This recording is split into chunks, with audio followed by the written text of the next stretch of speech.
Welcome, everyone. Today's training session will focus on incident reporting and management.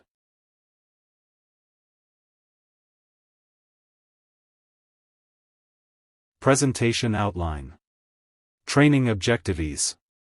Introduction. Incidents management. Training evaluation. Exam.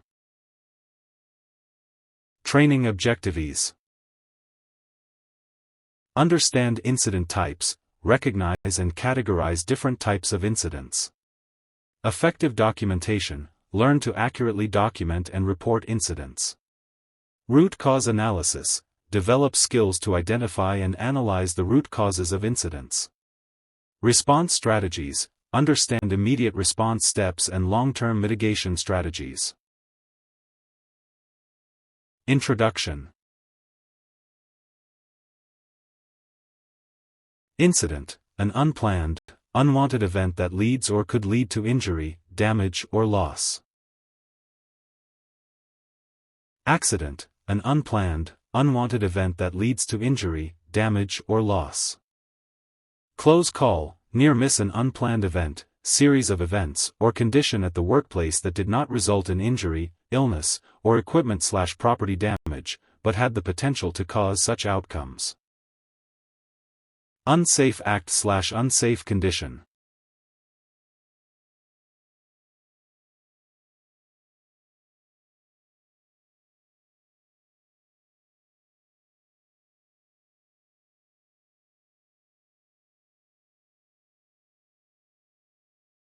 First aid, FA, treatment administered on-site that does not involve loss of consciousness, work restrictions, or job transfers. Medical treatment, MT, treatment beyond first aid that does not result in absence from work, beyond the day of injury, or work restrictions. Restricted work case, RWC, a situation where the injured person cannot complete a full shift or is assigned light-duty work after the day of injury. A lost time injury, LTI, refers to a workplace injury or illness that results in an employee being unable to perform their regular job duties and needing time off to recover. Occupational fatality, a death resulting from a work-related injury. Occupational illness, any abnormal condition or disorder, excluding occupational injuries, caused by exposure to environmental factors at work. This includes both acute and chronic illnesses or diseases resulting from inhalation, absorption, ingestion, or direct contact. Incident ration model, Heinrich's theory, 1930s. Incident ration model, Frank E. Bird, 1960s. Reasons why workers might not report incidents. Unclear policies and no reporting system, lack of clear policies and absence of a formal reporting system. Complex and time-consuming procedures, overly complicated and time-consuming reporting procedures. Non-reporting culture and peer pressure and a culture of not reporting incidents. Blame culture and management indifference, fear of blame and belief that management does not take reports seriously. Incidents management. Immediate response. Assess the situation, quickly evaluate the scene for hazards. Notify the ERT. Secure the area, isolate the incident area to prevent further injuries. Provide first aid, administer immediate medical assistance if needed. Preserve evidence. Document the scene, take photos and notes of the incident area. Avoid disturbance, do not alter or move anything unless necessary for safety. Communication. Notify authorities, inform relevant personnel and emergency services. Coordinate efforts, work with team members to manage the incident effectively. Follow-up actions. Incident reporting, complete initial incident reports promptly. Investigation, begin a thorough investigation to identify root causes. Review and improve, analyze findings to implement preventive measures. Immediate injury form, this form should be completed by the HSE department and forwarded to the HR manager promptly after any injury. Flash incident report, initial report. This is a primary reporting tool that briefly explains the incident without investigating root causes. It is intended for initial information only. The report should be submitted to the HSE department by the department responsible for the incident. The HSE department should forward it to the management within 24 hours of the incident. Incident investigation. Incident investigation is a systematic process carried out in response to workplace accidents, near misses, or other safety-related incidents. The primary purpose is to identify the underlying causes of the incident, understand why it happened, and develop strategies to prevent similar incidents in the future. High potential incident, HPI, an event or series of events with the potential to cause significant adverse effects on health, safety, or the environment at the workplace. Examples for HPI: serious health and safety incidents, unconsciousness due to work-related incidents, unplanned emergency site evacuations, vehicle accidents, including tipping, rolling, or collisions, pedestrian near misses or strikes by moving vehicles, structural and equipment failures, high wall/low wall failures without preventive controls, structural failures of plant or equipment impacting personnel, scaffolding failures affecting structural integrity, hazardous conditions, uncontrolled blasts or exposure to blasting, unplanned ignition or explosion of gas or dust, presence of irrespirable atmospheres requiring self-rescue devices, operational and procedural failures, electric shocks requiring medical treatment, entanglement in moving or rotating equipment, failure of isolation procedures exposing personnel to potential energy sources. Basic investigation procedure. Gather information about the event. Analyze that information and draw conclusions about the immediate and root causes. Identify suitable control measures. Plan the remedial actions. Step 1. Gather information. Secure the scene. Prevent alterations to the scene. Collect witness details promptly.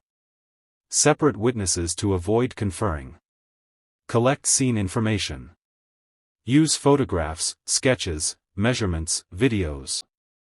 Record environmental factors, e.g., wind speed, temperature. Take physical evidence and mark up site plans. Interview witnesses. Gather crucial evidence about the incident. Conduct careful interviews to ensure high-quality evidence. Examine documentation. Review site plans, company policies, risk assessments, etc. Check training records, safe systems of work, permits to work, maintenance records. Step 2. Analyzing information. Immediate causes are the direct factors that led to the incident. These are the conditions or actions that occurred at the time and place of the event. Improper use of tools or equipment. Unsafe or defective equipment.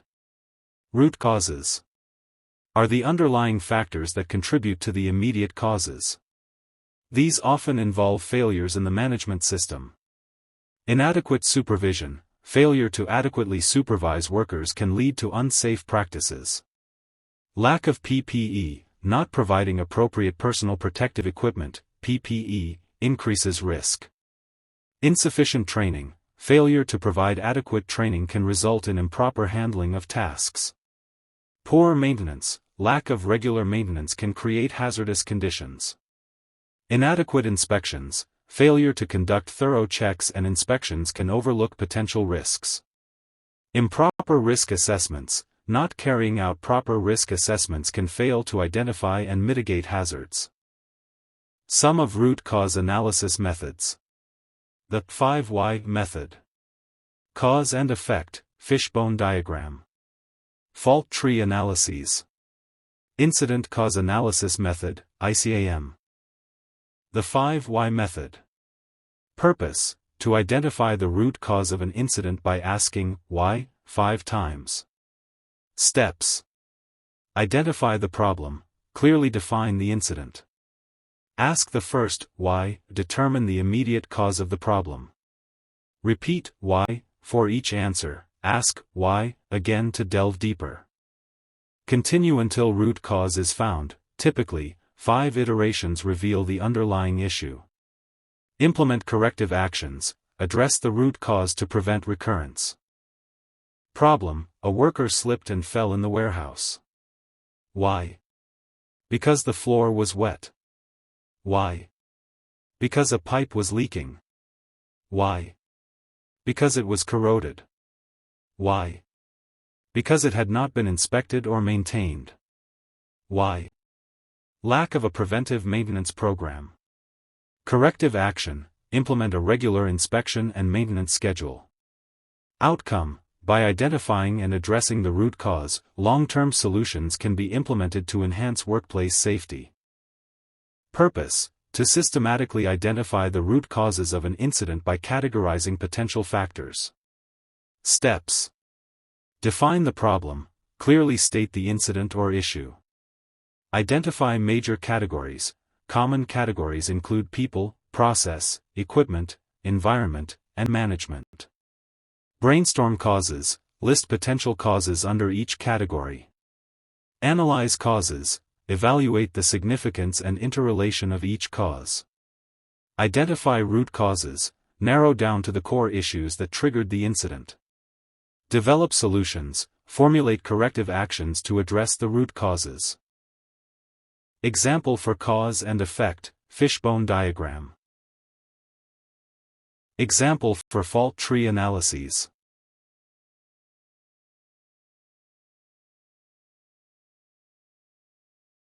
The Incident Cause Analysis Method, ICAM.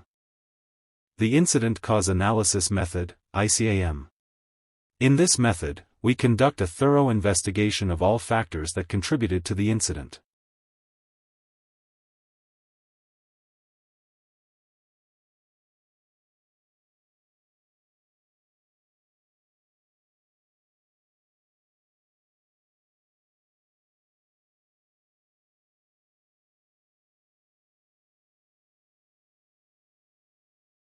Step 3. Identify suitable control measures.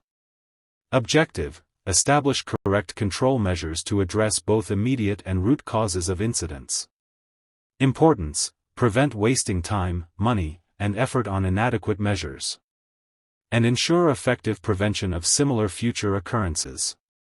Focus on management system improvements to ensure comprehensive safety. Step 4. Plan the remedial actions. Objective: ensure corrective actions are taken following an incident investigation. Action plan. Present remedial actions in a structured action plan. Prioritize immediate and interim control measures with suitable timescales. Immediate actions. Address unsafe conditions, dangerous practices, and high-risk activities immediately. Implement immediate responses such as taking machinery out of action, suspending work activities, and evacuating locations to ensure safety during the investigation. Step 4. Plan the remedial actions. Interim control measures. Introduce short-term measures to allow work to proceed while long-term solutions are developed, e.g., hearing protection for excessive noise, perimeter guards for overheating machines. Root cause remediation. Prioritize and timetable actions that will have the greatest impact on preventing future incidents. Address management weaknesses and legal compliance, even if they are less effective in preventing future accidents, but with lower priority. By planning and implementing these remedial actions, we can ensure a safer workplace and prevent similar incidents in the future. Problem-solving workshop. Scenario: you're the manager of a distribution depot. It's Thursday afternoon, close to the end of the working day. One of your warehouse operatives has had enough for the day and decides to pack up early.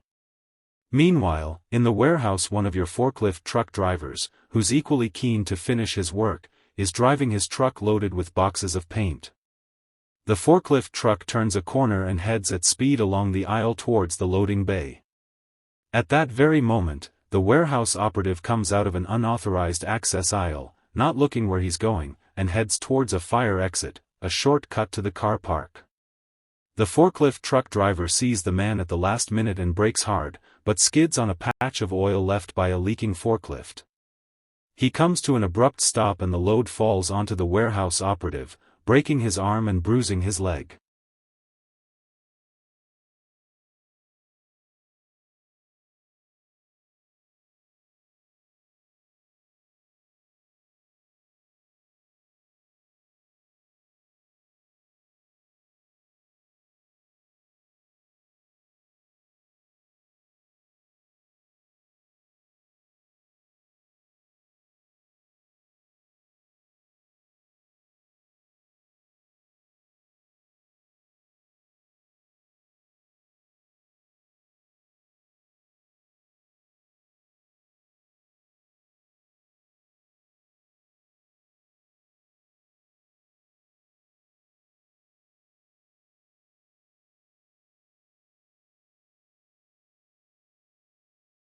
In this example, the immediate causes are: struck by the load, load falling, forklift skidding, patch of oil, braking hard, using the unauthorized aisle, speed.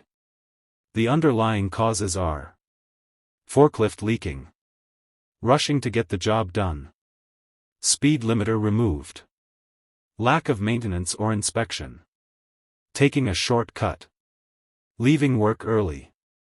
The root causes are: lack of supervision, work pressures, poor custom and practice.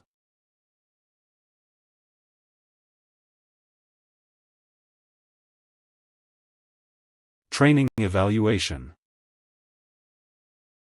You can scan the QR code or you can find the link in the description. Exam. You can scan the QR code or you can find the link in the description. Thank you.